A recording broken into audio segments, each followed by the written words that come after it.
सिमरन की छोटी बहन विभा माँ के होते हुए भी सिमरन के ही पीछे लगी रहती थी।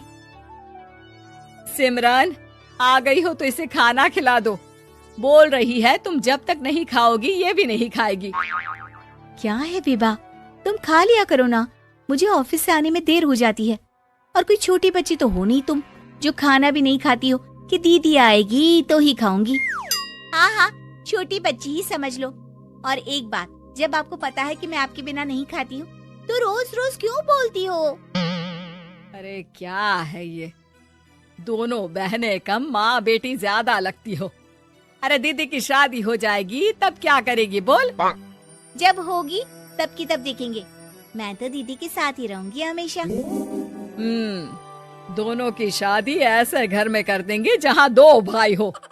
खैर, मामला आया गया हो जाता है।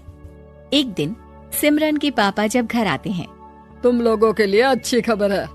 वर्मा जी है ना मेरे दोस्त, उन्होंने सिमरन बेटी के लिए रिश्ता बताया है। बहुत अच्छा लड़का है, सिमरन को भी पसंद कर लिया है और कल वो लोग आ रहे हैं सिमरन को देखने अपने घर।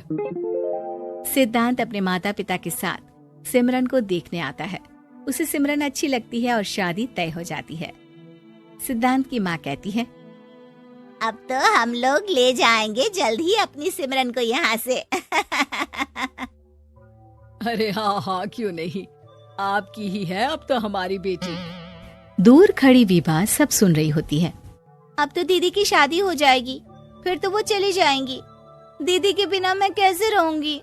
कुछ न कुछ तो करना ही होगा जिससे दीदी की शादी ही ना हो। सभी के जाने के बाद क्या शादी के बाद दीदी हम लोगों के साथ नहीं रहेंगी? अरे नहीं तो फिर क्यों रहेगी, शादी हो जाएगी तो अपने घर चली जाएगी ना। तो मैं भी जाऊंगी उनके साथ, मेरा भी सामान पैक कर देना। अरे कैसे बात कर रही हो विभा, दीदी के ससुराल छोटी बहन नहीं जाती। हाँ, कभी कभी जाकर मिलाना और रोज फोन पर भी बात कर लेना, ठीक है? नहीं पापा, आप तो जानते हैं मैं दीदी के बिना खाना भी नहीं खाती, ना ही मुझे उनके बिना नींद आती है। सिमरन बहन की बात सुनकर इमोशनल हो जाती है। अगले दिन से विभा खाना खाना छोड़ देती है। लोगों के लाख समझाने के बाद भी विभा ना खाती है ना ही सोती है। अंत में हार मानकर सिमरन सिद्धांत से मिलती है। सिद्धांत, मेरे मम्मी पापा ने बचपन से ही विभा और मुझे साथ रखा। वो मुझसे बहुत जुड़ी है। मुझे उसकी टेंशन रहेगी शादी के बाद, क्योंकि वो मेरे बिना नहीं रह सकती है। अरे ये तो छोटी सी बात है, वो हम लोगों के साथ हमारे घर में रह सकती है।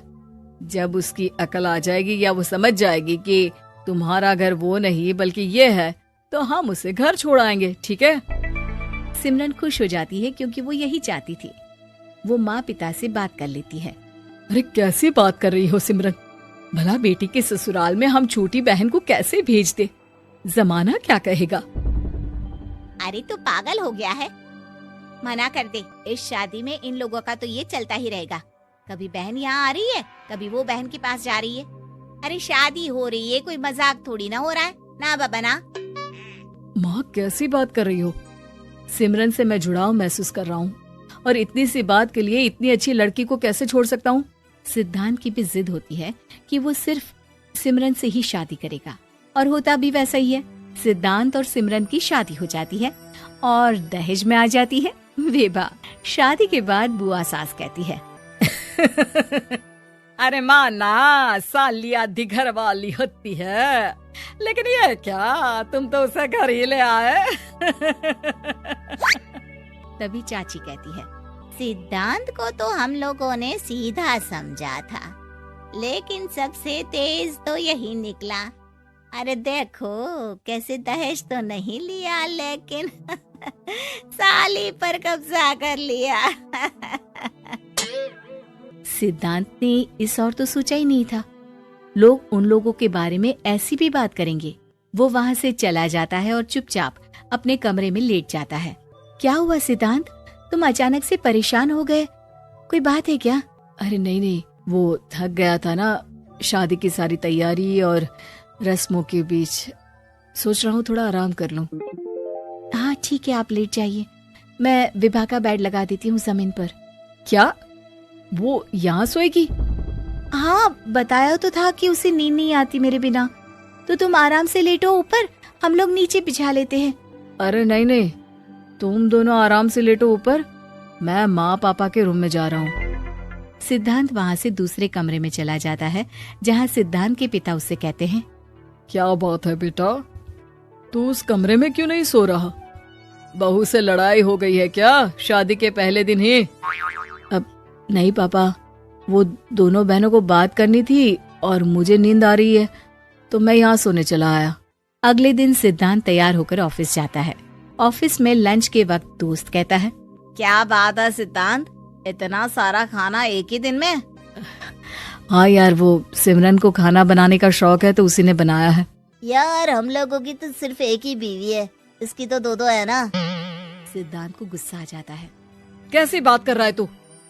अरे तू तो भाग्यशाली है जो बीवी के साथ साथ साली भी आ गई। अरे साली लोगों की तो आधी घरवाली होती है, तुझे तो पूरी की पूरी मिल गई। सिद्धांत का पारा अब 7वें आसमान में पहुंच जाता है। वो खड़ा होकर उस लड़के से लड़ने लगता है। हाँ, मेरी शादी में मेरी बीवी के साथ मेरी साली भी आई है, ये सच है, लेकिन सिर्फ कुछ समय के लिए, क्योंकि उसने सिमरन को बचपन से ही माँ की तरह देखा और यूं अचानक वो सिमरन से अलग नहीं रह सकती थी। इसलिए सोचो, अगर मेरी बीवी उसके लिए माँ का स्थान रखती है तो मेरा दर्जा क्या हुआ? तभी वहाँ बॉस आ जाता है। माफ करना सिद्धांत, यहाँ इस मेंटल लेवल के लोग हैं। जरूरी नहीं साली सिर्फ आधी घरवाली ही हो, कभी वो छोटी बहन तो कभी बेटी भी होती है। वेल डन सिद्धांत। सिद्धांत को अब ऑफिस में कोई कुछ नहीं कहता, लेकिन आस पड़ोस का वो तो वही हाल रहता है। सिद्धांत ऑफिस से घर की ओर आ रहा होता है कि रास्ते में उसे अपनी कॉलोनी का दोस्त मिल जाता है। क्या बात है, चेहरे की चमक बता रही है, शादी से बड़ा खुश है तू, क्यों? हाँ यार, अच्छी लड़की और अच्छा परिवार मिलना कहाँ होता है जल्दी आजकल। यार हमें भी दिला देना ऐसा परिवार जहाँ एक के साथ एक फ्री की स्कीम चल रही हो। सिद्धांत को फिर गुस्सा आ जाता है। वो दोस्त को मारने के लिए हाथ उठाता ही है कि वहाँ विभा आ जाती है। अरे जीजू, रहने दीजिए ना, ये लोग नहीं समझेंगे कि इंसानियत क्या होती है। ये सच है कि दीदी से कैसे दूर रहना ये मुझे पता नहीं था। आपने मुझे दीदी के पास रहने का मौका देकर ये समझने का मौका दिया कि लड़की का असली घर उसका ससुराल होता है। मैं समझ चुकी हूँ, मैं जा रही हूँ जीजू, लेकिन मैं खुश हूँ कि आपने मुझे अपनी छोटी बहन समझा। सभी उन लोगों को देखकर ताली बजाने लगते हैं। विभा अपने घर चली जाती है और सिद्धांत खुशी खुशी सिमरन के साथ रहने लगता है।